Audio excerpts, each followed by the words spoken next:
Here are my highlights from day 2 of the London Chess Classic Rapid Play Tournament.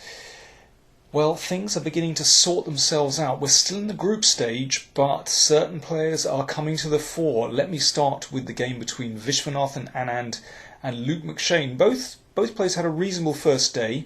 Now, this is a crunch encounter. Now, things just out of the opening, I think, are quite promising for Luke McShane. He has the black pieces here, and he's just offered a trade of queens with queen to a6. You can see that Vishy could exchange here, but I think this ending would be favourable for black. It's like a French defence. You can see this typical structure. In fact, the opening was a reti, but it's a typical French defence pawn structure. And black has got rid of his so-called bad bishop. And this is not a particularly good piece, blocked in by its own pawns.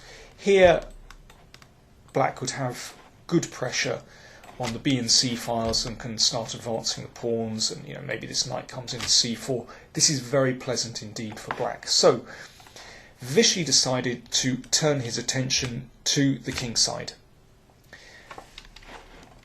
I mean, during the game, I found it very hard to believe that this attack could be successful because, I mean, normally you need a rook swinging across the board to really make this attack work, but here, of course, that's not possible.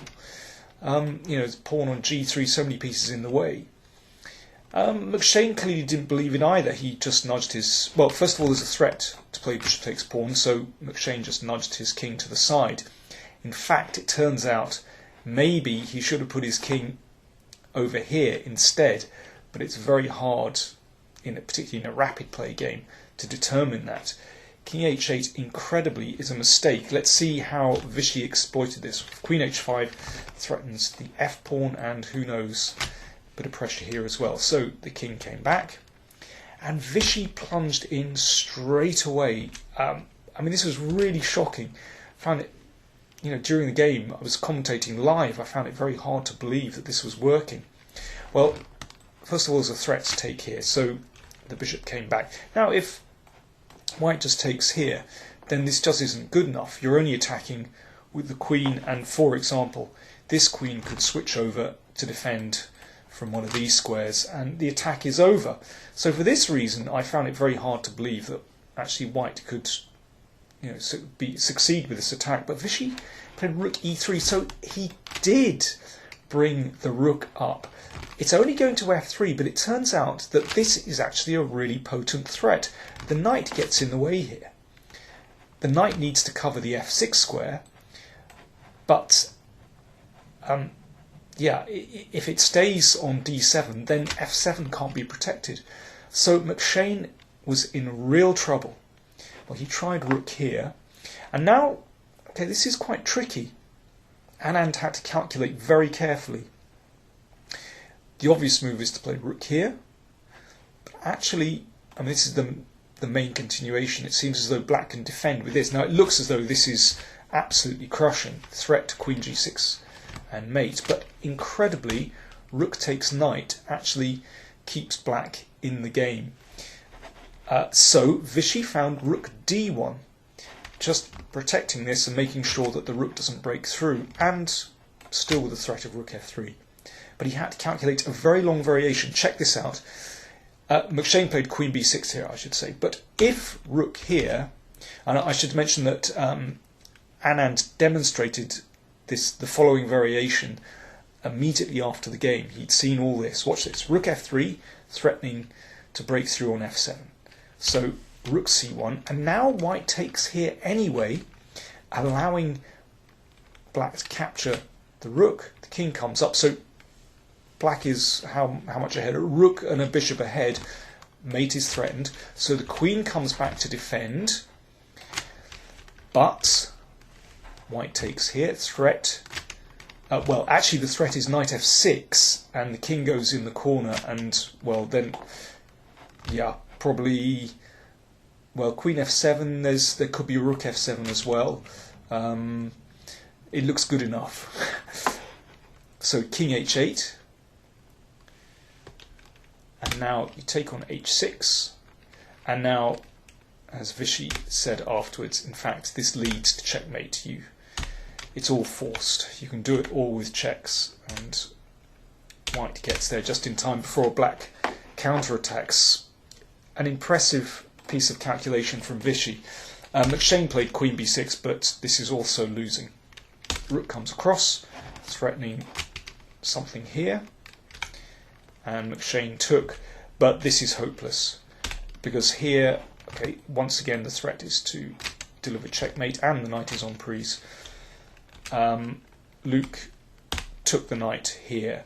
Now, if white takes this, then black, of course, would still be well and truly in the game, but white throws in rook takes bishop first, and this is a simple win. Of course, still needs polishing off, but Vichy did that very successfully. Starts attacking like mad. So if the knight moves, well, then maybe you take on a7, but after this... Now this is a great move, h5. That means that the queen wants to swing back and get through it to g6, and it's going to be very easy. Just see what happens here. And here's a good move. The king is going to blockade the d-pawn, and then the queen can work its magic the other end of the board. Well, the h-pawn is just going to go through. Very nice victory from Vichy Anand, and he's doing very well in this group stage. It looks like he's almost certain to qualify. He finished the day with, well, he had a couple of wins in day 2, and yeah, looking very good. And the other player who's doing very well in that group is Michael Adams. They look almost certain to qualify. Luke McShane still has a chance, but it's looking like Anand and Adams are going to go through. So, next game I'd like to look at is Sutovsky against Short. Now, Nigel Short had a tough first day. Let's see how he did here. He has the black pieces. Sutovsky has some nice bishops, and he's advanced his pawns here. White's pieces look very active. Sutovsky is a very dangerous attacking player. But let's see how Short dealt with this. Gains some space on the queen side. Now, on the queen side, black is looking good. It's the king side he has to be careful about. But Short dealt with this very nicely. So first of all, he wants to come in here with a knight, and he managed that anyway. So he's grabbing one of the bishops back. That's good. And here he still has to be careful. But let's see how he dealt with this. Now, a dangerous attacking attempt by Sutovsky. He gives up a pawn. Now, you know, maybe he wants to attack on the F file. Maybe he wants to put the pawn here and go for this. This is dangerous. But Short dealt with this very pragmatically. I think, you know, what we're seeing in these rapid play games is that you can't try to play perfectly. What you have to do is play continuations that give you an easy plan. And here, instead of trying to calculate what might happen after this, or what's going to happen with a potential attack on g6, Short just gave the pawn back. I think an excellent practical decision. So it means this bishop can help to defend these squares on the king side, so there's never a threat of f6. So Sutovsky took the pawn back, and you might think that this position looks about equal. I mean, perhaps with best played it should be, but actually it's still better for black, because Short's king is a bit better than White's. That's one thing. This bishop is better than this piece. This is a slightly weak pawn. And, Short has just an easier game to play. And, well, let's see what happened. Here, probably Sutovsky should exchange off pawns. That might make life a bit easier. Instead, he played here, and Short played an excellent move. Now, this closes the f-file and this diagonal, so that bishop is rather blunted by the f-pawn. Black's king still absolutely rock solid. And as we'll see, there's actually a chance to attack White's king. And here goes Short. Sutovsky wandered the king up the board. Now, he was trying to create a safe haven for the king. Actually, this fails spectacularly. So here, Short is targeting both these weak pieces. The bishop isn't very good here, and the pawn, b3 pawn, is weak. Sutovsky trying to hold everything together, but now this is a killer move from short. Threat, g4 check, and actually you can see the king is very badly placed indeed. White is completely lost. Here's a nice variation. If queen takes h5, of course, black could just take this bishop, but it's fun to come back and do something nasty on the h file as well. Here Sutovsky played queen c2, but, well, he gave up actually. You could just exchange queens and take a rook, that's not bad. Or you could do this and go for a quick checkmate. So, very nice game from Short, and in fact Short won both his games in day 2, and, well, he's in second place in his group, with Caruana is leading. Caruana had a very good day indeed. Okay, the final game I'd like to look at is a completely mad encounter between Matthew Sadler from England and Jonathan Rowson from Scotland. It's a very tense situation indeed. Sadler felt he had to keep attacking, otherwise black somehow would regroup here and, you know, maybe break free from his slightly cramped position. But here Sadler went for it. He sacked piece, and I think, you know, I've been talking about being very practical in these rapid play games, and I think this was a good practical choice from Sadler. Objectively, it might not be absolutely correct, but, you know, when you have no time to calculate, this kind of sacrifice is very dangerous indeed. This is a crunch moment. Well, in fact, the next 20 moves are kind of absolutely critical. Here, perhaps black can defend. Rowson played rook here, and here Sadler missed a beautiful win. Let me have a look at this. He should play bishop here. Now, he thought that black could defend with this move and then block with f5 and threaten an exchange of queens here.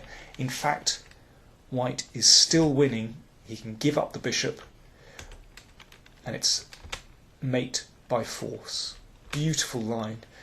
That would have been a very nice end to the game. Instead, Sadler didn't realise he could break through, played rook here, and now things are very unclear again.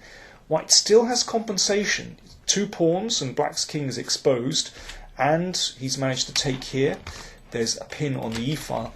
And here, I think if Sadler had taken with the bishop, he has 3 pawns for his piece. He can break through to the queen side. He can still attack the king. Very good compensation. Instead, he played rook takes, and an excellent move by Jonathan Rowson. This blocks out the rook from the attack, and black can go on the attack here. Now, this is very unclear still. I mean, they were down to just seconds for their moves now. They get 10 seconds every time they make a move, and both players were down to almost nothing, down to their increment. Let me get to the critical moment in the game. Basically, Rowson is breaking through on the king side, but white still has chances here. Of course, black is a piece up. Let me get to the critical moment. I mean, you know, you could analyse this in depth for hours and hours, but it was rapid play, and, you know, it's all about the initiative. And here is a crunch moment. Rowson decided to take material. Well, decided. Both players are playing purely on instinct. Rowson took material. The simplest move, and it's easy to see this in the cold light of day, is to take that pawn off, which effectively snuffs out any white initiative, and then black will be able to attack the king very, very easily because he has 4 pieces in the game and there is no counterplay from white. Instead, Rowson took the rook. So he's now a rook up, but this is not a simple position. And here, disaster struck. Black is still okay if he takes with the rook. Instead, Rowson took with the queen, and after this move, incredibly, black is in huge trouble. You could interpose with the rook, that's best, but probably white is doing well there after g6. But disaster struck. Both players playing instantly, and unfortunately that was the end for black. its mate after rook g8 and queen takes. It just shows the power of the initiative, not just in rapid play, but in our normal games as well. But in rapid play, I think the initiative is exaggerated, the strength of the initiative. So the cream is rising to the top after day 2. There are just 2 games to play in this group stage, and you can see Caruana and Short lead their group, Gelfand and Nakamura lead their group, Svidler and Kramnik lead their group, although it's still very close with Sadler and Rowson still in with a shout, and Anand and Adams leading there. So join me tomorrow and I'll tell you how things went at the end of the group stage. Thanks for watching.